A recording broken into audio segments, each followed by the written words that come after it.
सो Elon whatsoever तो मैं लेकर आ चुका हूँ तुम्हारे लिए आई कॉन्ट्रैक्टेड माई सेल्फ यानी कि सेल्फ कॉन्ट्रैक्ट है चैप्टर नंबर 5। तो चलो शुरू करते हैं।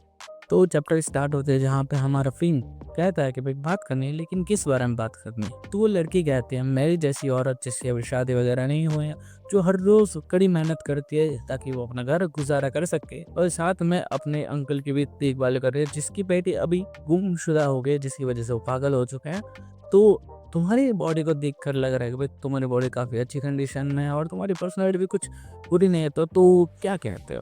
तो पिंक कहता है तो किस बारे में बात कर रही हो तुम? तो वो लड़की कहती है यहाँ पर रह के एक ब्लैक स्मिथ बनने के बारे में क्या सोचा है? तुम्हें बस यहाँ पे जो ओल्ड मैन है मैन लियू टाइफैंग उनका ध्यान रखना है और जो दुकान है उसको देखना है, और हाँ यहाँ पे रहने खाने का और पीने का हगने का खर्चा भी मैं तुम्हें दूंगी और उसके साथ साथ तुम्हें सैलरी भी दूंगी। और जो अपना पिंग है वो अपने दिमाग में सोचता है अगर मैंने फोर्जिंग स्किल जो वेपन बनाने की स्किल है वो सीख ली है तो मैं बहुत सारा पैसा बचा सकता हूँ और मेरे पास फ्यूचर में इक्विपमेंट भी होंगे। और वो कहता है इससे भी ज़्यादा ये शॉप ऐसा नहीं लग रहा कि उन सेलेस्टियल फॉक्स के कंट्रोल में है, तो ये कोई दिक्कत वाली बात नहीं। फिर वो कहता है ठीक है तो मैं बनूंगा वो इंसान जो बनेगा किंग ऑफ ब्लैक स्मिथ। और भाई वो लड़की थोड़े हंस देती है और वो एक झापड़ मार के कहती है हाँ बहुत अच्छी बात है बच्चे, जैसा कि मैंने सही सोचा था, मेरी आंखें कभी धोखा नहीं चल सकती। और जो अपना पिंग है वो अपने मन में कहता है मुझे सबसे पहले इसके हाथों से बचे रहने का, जिंदा रहने की कोशिश करनी है। और फिर हम देख कुछ दिन बाद का सीन दिखाया जाता है जहाँ पे हम देखते हैं iron soul blacksmith shop के पीछे का सीन, जहाँ पे वो जो लड़की होते हैं ना वो कहते हैं थोड़ी और ज़्यादा स्ट्रेंथ का यूज़ करो छोटे भाई चैंग पिंग। और जब न पिंग है वो कहता है सिस्टर चाओ शंग क्या ये सही होगा हमारे लिए यहाँ पे करना? चाओ शंग कहती है चिंता मत करो यहाँ पे कोई नहीं आता। चाओ शंग कहते हैं ये बहुत अच्छा है, तुम बहुत अच्छा कर रहे हो। और फिर वो कहते हैं ये जो स्किल है ना वो हमारी एक्सक्लूसिव स्किल है, नीडिंग फॉर्जिंग टेक्निक। तुम्हें इसके के अंदर जो डिफरेंट मटेरियल्स होता है ना उनको साथ तुम्हें मिलाना होता है, जैसे कि तुम जैसे आटा गूंदते हो ना वैसे। और वो कहते कि तुम यहाँ पे 1 मिनट इंतजार करो, मैं जाके वेयरहाउस से कुछ जो मोल्ड है ना वो लेके आता हूँ। मोल्ड वो चीज़ होती है जिसके अंदर एक शेप होता है, लाइक तलवार बना है तो तलवार का एक शेप बना होता है जिसके अंदर मटेरियल डालता है और फिर वो बन जाता है। फिर हम देखते हैं कि वो वहाँ से जाते हुए कहते अगर फ्यूल जो है ना वो पकेट के अंदर है साइड में रखा हुआ, जो आग है उसको बुझने बद देना, कुछ भी हो तो वो फ्यूल डालते रहना, ठीक है। और जो पिंग है वो आजू बाजू में देखते हैं जहाँ पे स्कारलेट सर्पेंट स्केल और कोल भी बड़ा होता है। और वो कहता है क्या ये सारा फ्यूल है? और वो कितने में देखते हो भी आग बुझने वाली थी और वो कहता है ये शिट ये आग बुझने ही वाली है, मुझे जल्द से जल्द इसके अंदर वो फ्यूल डालना होगा। और हम देखते हैं वो फ्यूल वगैरह डालता है, उसके बाद वो पिंग कहता है अब इसे मुझे डालना होगा स्टोव के अंदर जिससे कि आग बनी रहे।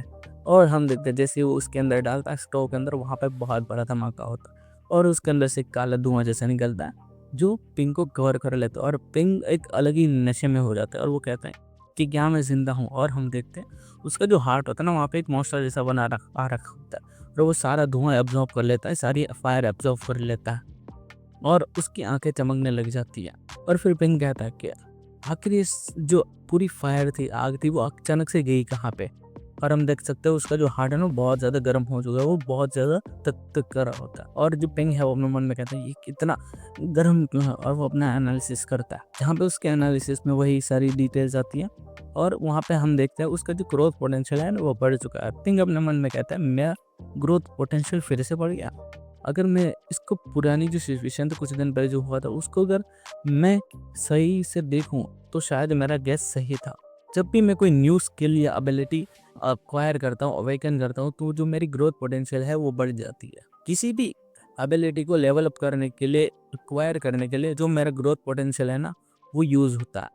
जब तक मैं नई नई एबिलिटीज़ जो है ना वो अवेकन करता रहूँगा, जो मेरी ग्रोथ पोटेंशियल है उसकी कोई लिमिट नहीं होगी, वो लिमिटलेस होगा। लेकिन जहाँ तक मुझे याद है सबकी जो ग्रोथ पोटेंशियल है ना वो एक लिमिट तक ही होती है।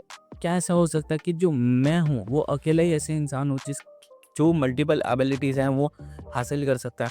और हम देख सकते हैं वहाँ पर जो उसकी सारी एबिलिटीज़ हैं उसके साथ एक नई एबिलिटी आई हुई होती है जिसका नाम होता है फायर डिवोरर डिवोवर डिवोरवर डिवोरर, ठीक है। Able to devour flames and convert them into fire element energy storing them within your body.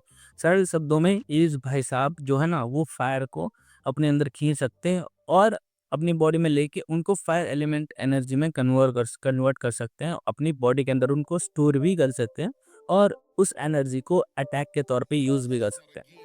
और इसकी जो करंट फ्री एलिमेंटल एनर्जी है ना, फायर एंड एलिमेंटल एनर्जी, वो 100/200 है, मतलब पूरी की पूरी भरी हुई। और फिर वो उसको देखते हुए कहता है, क्या ये वही फायर डिवोरर है जो अभी मैंने ऑब्जर्व करी, जो फायर ऑब्जर्व करी उससे आया है क्या? और वो कहता है कि अगर मैं पिछली वाली चीज़ याद करूँ तो मैंने ऑलरेडी सुबह ही जो लेवल 3 है ना वो अचीव कर लिया था, और मैंने लेवल 3 का जेम भी एक्वायर कर लिया था, उसी टाइम पे खा लिया था। तो ये जो है ना वो अभी एक्टिवेट क्यों हुई, अभी शाम के टाइम में क्यों? तो क्या ऐसा हो सकता है कि इस चीज़ को एक्टिवेट होने के लिए कोई स्पेशल कंडीशन या रिक्वायरमेंट होंगी कि भाई ऐसी सिचुएशन होंगी, ऐसी कंडीशन फुलफिल होगी तभी होगी। और फिर हम देखते हैं इतने में पीछे से चाओ शेंग आते हैं और वो कहते हैं कि यहाँ पे आखिर हुआ क्या, और इस घर का हालत अचानक से इतनी कैसी होगी। और हम देखते हैं वो पूछती है कि रुको, कहीं तुमने स्कारलेट सर्पेंट स्केल को स्टोव के अंदर तो नहीं डाल दिया? अरे उससे धमाका होता है, मुझे माफ़ कर दो, मैं तुम्हें बताना भूल गई थी। और फिर पिंग कहता है, सिस्टर चैंग शांग, ये जो घर की हालत उसके डैमेजेस का क्या? वो सिस्टर कहते कि तुम बात क्या कर रहे हो, जब तक तुम सही मत हो सब कुछ चलेगा। और वो कहता है, पहले ये बताओ तुमने आखिर इस फायर को बुझाया कैसे? वो आग जो कि स्कारलेट सर्पेंट स्केल से बनी हुई होती है, उसको बुझाना इतना आसान नहीं होता है। और पीछे से पिंग कहता है, वो बड़ी लंबी कहानी है। और हम देखते कि वो मोल्ड लेके आई हो रही होती है, और वो जो डो बना हुआ होता है ना, जो गोले जैसा मटेरियल का, उसे देख के जो अपनी सिस्टर वो कहते हैं कि ओ जो मटेरियल है उनको मिलाने का काम तुमने बहुत ही अच्छे तरीके से करा है, और इस तरीके का हम अचीव करना रिजल्ट काफ़ी, उसके लिए काफ़ी टेम्परेचर की ज़रूरत होती है। तुम सच में बहुत ही ज़्यादा टैलेंटेड हो। तुम्हारी जो स्कूल वाला है ना बिल्कुल ही अंधा है, क्योंकि तुमने अभी जो परफॉर्मेंस दी है उस हिसाब से तुम्हारी कैपेसिटी है कि तुम अभी जाके 3 जो बिग ऑर्गेनाइजेशंस हैं उसके अंदर तुम ज्वाइन कर सकते हो।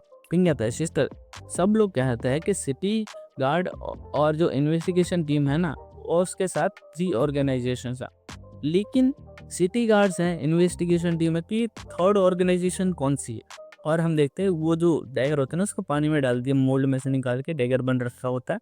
सिस्टर कहते हैं पर्ल सिटी इस थर्ड ऑर्गेनाइजेशन का पार्ट है, लेकिन वो कौन है, कहाँ पे है और उनको क्या बोला जाता है किसी को नहीं पता। और फिर वो कहता है, सही ओके चैंग पिंग, तुम्हारे पास कोई इक्विपमेंट नहीं था, तुम कुछ खरीदने की सोच रहे थे ना, तो अगर तुम्हें दिक्कत नहीं हो तो ये डैगर रख लो तुम।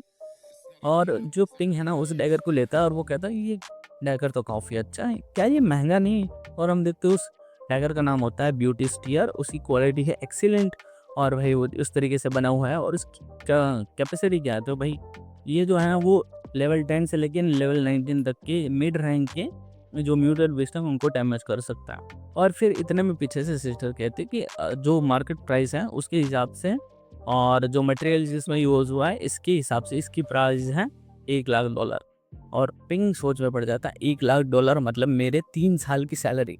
कहते कि डैन, क्या मेरे जैसा इंसान जिसकी $3,000 ही सैलरी है 1 महीने की, क्या वो इसे रख सकता है?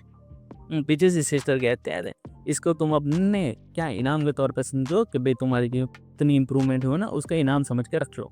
और वो कहते हैं कि मुझे एक मिशन पे जाना है तो मैं यहाँ से निकल रही हूँ, लेकिन हाँ तुम एक बात बताओ, तुम अगर स्कूल नहीं जाओगे तो कोई दिक्कत तो नहीं होगी ना?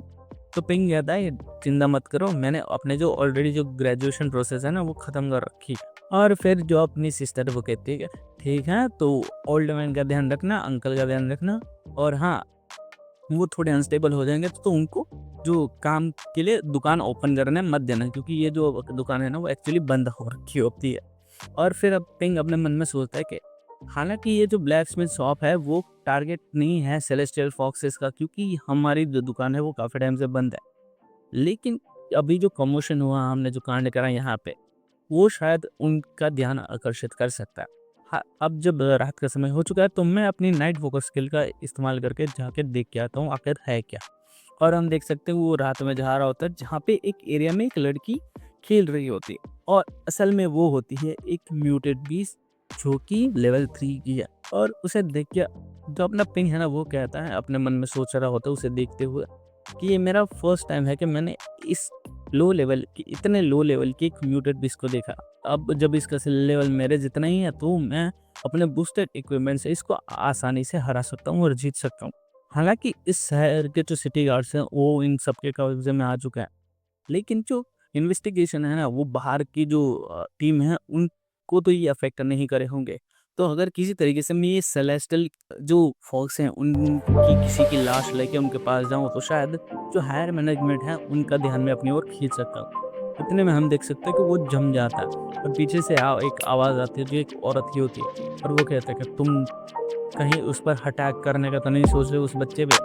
और हम देखते हैं उसके पीछे जैसे मौत आ रखी होती है, और वो कहती है हिलना मत वरना मैं तुम्हें जान से मार दूंगी। और यहीं पे चैप्टर एंड हो जाता है।